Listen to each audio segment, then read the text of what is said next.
Barrister সুমনের দল সুযোগ পেলে একদিন আওয়ামী লীগের বিরুদ্ধে ইলেকশন করবে, শুধু সময় ও সুযোগের ব্যাপার। ব্যারিস্টার সুমন বাংলাদেশের ইমরান খান, সোশ্যাল মিডিয়াতে যিনি প্রাইম মিনিস্টারের চেয়েও জনপ্রিয়, একজন মহানায়ক মানুষ। অনেকেই আমায় বলতে পারেন, ব্যারিস্টার সুমন তো আওয়ামী লীগ। আমি আপনাদের কথার সাথে একমত। এটাও বলতে চাই, আওয়ামী লীগ মানেই খারাপ, বিএনপি মানেই ভালো, এটা সঠিক নয়। ব্যারিস্টার সুমন ভাই যে আওয়ামী লীগের গুণগান করেন, এত গুণগান করেও নৌকা ছুঁইতে পারেননি কেন? আমার কাছে কিছু নিউজ আছে।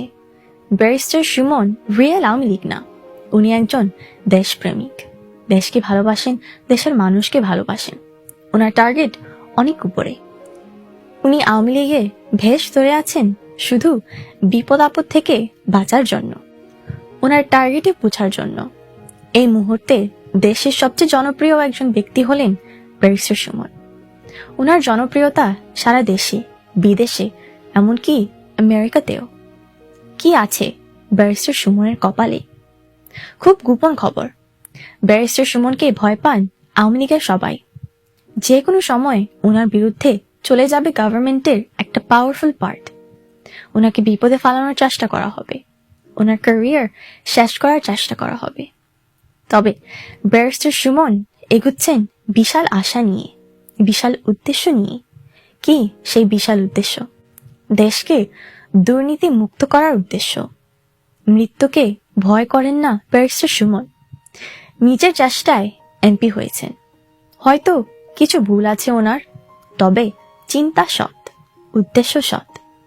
সবকিছু ঠিক থাকলে ব্যারিস্টার সুমন নিজেই বাংলাদেশে একটা পার্টি হবেন, ঠিক ইমরান খানের মতো। তবে নেওয়াজ শরীফরা যে বিষয়টা বুঝতে পারছেন না, এমন নয়।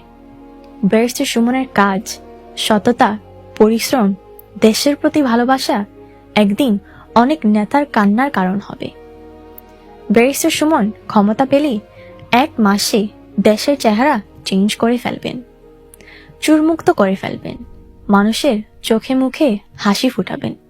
তবে আমি নিশ্চিত ব্যারিস্টার সুমনকে এই সুযোগ কোনোদিনও দেয়া হবে না। দেশ থাকবে খাঁটি চোরদের দখলে, ইমরান খান থাকবে জেলে। ব্যারিস্টার সুমনের দল সুযোগ পেলে একদিন আওয়ামী লীগের বিরুদ্ধে ইলেকশন করবে, শুধু সময় ও সুযোগের ব্যাপার। তবে ভয় থাকলে, বিপদ দেখলে জয় বাংলা বলে অভিনয় করে দিন কাটিয়ে দেবেন। কিছু করার নেই। ব্যারিস্টার সুমন ভাই দুর্নীতি করেন না, চুরি করেন না, প্রতিবাদের চেষ্টা করেন।